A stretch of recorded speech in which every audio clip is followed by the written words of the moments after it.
Le gouvernement fragile allemand et le départ du Royaume-Uni de l'Union européenne ont créé une opportunité en or pour la France de diriger l'Union européenne, rôle que convoite la France depuis la fin de la guerre froide et la réunification de l'Allemagne.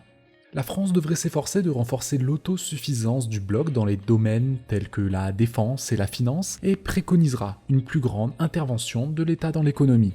Mais les mêmes facteurs qui permettent à la France d'élever son rôle dans les affaires européennes limiteront également sa marge de manœuvre. Paris étant confronté à la résistance de l'Europe du Nord, au travers d'un capitalisme exacerbé, et de l'Est, où ces derniers souhaitent préserver une indépendance économique, culturelle et sociale.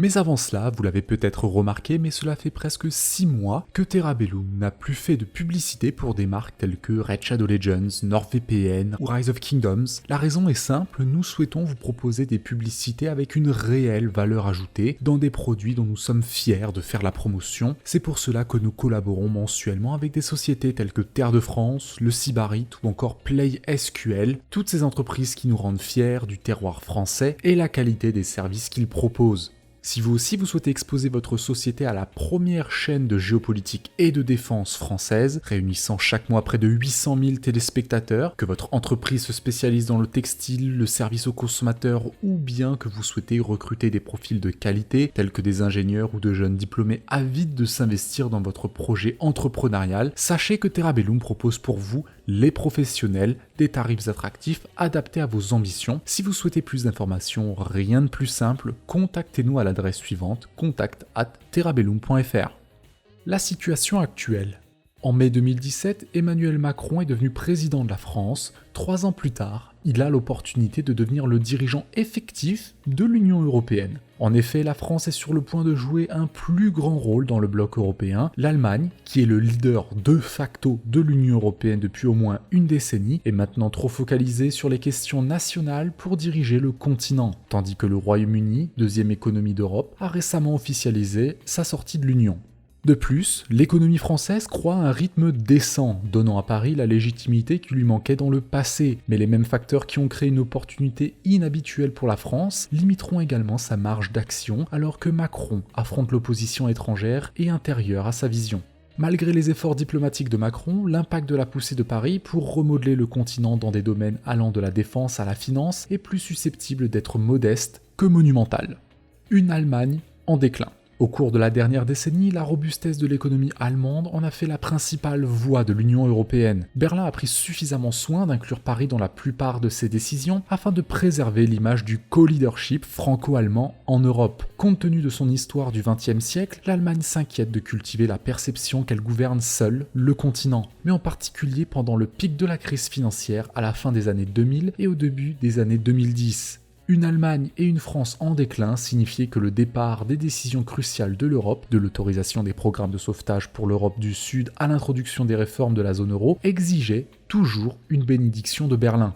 L'environnement géopolitique en Europe est en train de changer, créant des opportunités pour une France plus active. L'Allemagne est gouvernée par une alliance fragile entre le centre droit et le centre gauche, tandis que l'intention déclarée de la chancelière Merkel de quitter la politique après la fin de son mandat actuel en 2021 a fait d'elle un canard boiteux. Cela a laissé un grand vide politique au cœur de l'Europe que Macron doit tenter de combler. Contrairement à ce que l'on pourrait croire, l'économie française est désormais l'une des plus dynamiques d'Europe occidentale et le produit intérieur brut de la France a progressé à un rythme beaucoup plus rapide que celui de l'Allemagne en 2018 et en 2019. De plus, le chômage est tombé à près de 8% avant la période du Covid, le taux le plus bas de cette décennie. Depuis le début de sa présidence, Emmanuel Macron a eu 2 objectifs complémentaires, réformer l'économie française pour la rendre plus compétitive et utiliser l'amélioration de l'environnement économique française pour élever le rôle de Paris et de la France dans les affaires européennes. En attendant, le Brexit signifie que l'Union européenne perdra l'un des principaux défenseurs de la déréglementation et de la libéralisation des marchés en Europe, ainsi qu'un défenseur virulent des intérêts des pays de l'UE qui ne font pas partie de la zone euro et un pont entre l'Europe et les États-Unis. Avec le départ du Royaume-Uni, le rapport de force de l'Union européenne se déplacera vers le sud, avec des pays de la Méditerranée augmentant au détriment de ceux du nord. La France envisage de profiter de ce virage vers le sud en proposant des mesures pour accroître l'intervention de l'Union européenne dans l'économie et adopter une approche plus protectionniste du commerce et des investissements étrangers, point de vue plus proche de ceux de l'Europe du Sud que ceux du Royaume-Uni et de certains de ses pairs du Nord. Le fer de lance français. Ironiquement, les mêmes facteurs qui favorisent les opportunités pour la France limiteront également sa marge de manœuvre. Une Allemagne plus faible ne signifie pas nécessairement que la France peut imposer ses vues sur les affaires européennes. Au contraire, un Berlin paralysé est plus susceptible de conduire à un bloc paralysé qu'à un bloc plus vigoureux. Après tout, l'Allemagne reste la plus grande économie d'Europe et une voix influente en Europe du Nord et de l'Est. Sans l'accord de Berlin, Paris ne peut pas faire grand-chose en matière de réformes structurelles, c'est-à-dire sur le long terme. Dans le même temps, les gouvernements d'Europe du Nord sont préoccupés par les risques d'une Allemagne faible, et des pays comme les Pays-Bas ont été très actifs dans leur lutte contre les propositions de la France pour une intégration économique plus approfondie et un plus grand partage des risques financiers dans la zone euro. C'est le principe de la fable de la cigale et de la fourmi. Les pays d'Europe centrale et orientale s'inquiètent également des vues de la France sur le continent, bien que pour des raisons différentes, Paris a exigé une plus grande intégration militaire en Europe, arguant que le continent ne peut pas dépendre de l'OTAN. Récemment, Macron est même allé jusqu'à déclarer l'alliance en état de mort cérébrale, mais les membres d'Europe centrale et orientale considèrent toujours l'OTAN et les États-Unis en particulier comme leur ultime protecteur contre un agresseur étranger. Ainsi, alors que l'Union européenne a augmenté le financement de projets communs dans l'industrie de la défense et cherché des moyens de réduire les redondances dans les achats militaires ces dernières années, la création d'une véritable armée européenne est encore bien loin. Une telle attitude illustre l'une des principales différences entre la France et l'Allemagne, car Berlin est plus disposé que Paris à tolérer un rythme de réforme plus lent pour rendre le changement plus acceptable pour un plus grand nombre de pays. Pour Berlin, la position a du sens. Après tout, la plupart des pays que l'intégration rapide dirigée par la France pourrait laisser derrière se trouvent dans l'arrière-cour de l'Allemagne, et Berlin craint qu'ils ne deviennent plus pauvres, moins démocratiques et plus ouverts à l'influence d'acteurs non européens si le bloc leur envoie le message qu'il n'en veut plus.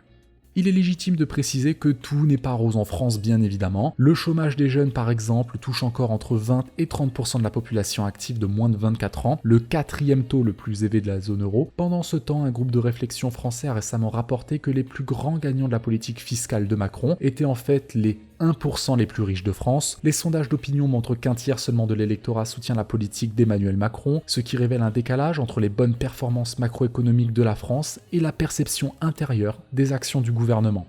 La France est le seul pays de l'Union européenne à avoir la détermination et l'énergie de sortir le bloc de sa léthargie, mais elle pourrait finalement devoir se contenter d'une combinaison de demi-victoires et de défaites partielles. La France ne peut pas diriger seule l'Union européenne. La première moitié du mandat de Macron comprenait une combinaison de victoires et de défaites tant au pays qu'à l'étranger. Macron a réussi à mettre en œuvre des réformes qui semblaient difficiles à son arrivée au pouvoir, mais cela s'est fait au détriment de la montée des troubles sociaux, de la baisse de la popularité et des compromis sur la politique budgétaire qui pourraient créer des problèmes à l'avenir. Au niveau européen, Macron a fait pression pour ce qu'il a appelé l'autonomie stratégique, c'est-à-dire une Union européenne plus autosuffisante et mieux équipée pour faire face aux défis présentés par des puissances mondiales telles que les États-Unis ou encore la Chine et la Russie. Mais tout comme pour les politiques intérieures, la poussée de Macron a provoqué une résistance dans le Nord, un profond scepticisme à l'Est et une irritation des institutions gouvernementales du bloc. La détermination de Macron à introduire un budget pour la zone euro en est un exemple frappant. Le dirigeant français n'a réussi qu'à obtenir un accord édulcoré, principalement en raison de l'opposition de l'Europe du Nord, les fameuses fourmis. Que cela représente une victoire ou une défaite pour Paris est une question d'interprétation politique, car on pourrait affirmer qu'un petit budget avec une vision limitée vaut mieux que pas de budget du tout. Mais le débat autour de sa création a montré que, malgré sa rhétorique euphorique, Macron ne contrôle pas le processus politique du bloc.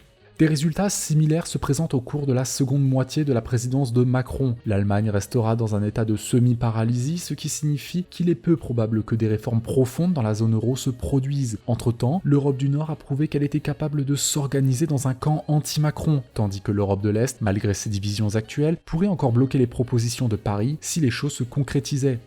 Dans le même temps, certains des alliés naturels de la France dans le sud, Italie et Espagne, ont trop de problèmes intérieurs pour façonner efficacement la politique de l'Union européenne. Et chez nous, les troubles sociaux et le fort sentiment eurosceptique limiteront la marge d'action du gouvernement. Pourtant, la France est le seul pays, factuellement, de l'Union européenne à avoir la détermination et l'énergie, historiquement, de réveiller le bloc de sa léthargie, même si elle pourrait finalement devoir se contenter d'une combinaison de demi-victoires et de défaites partielles.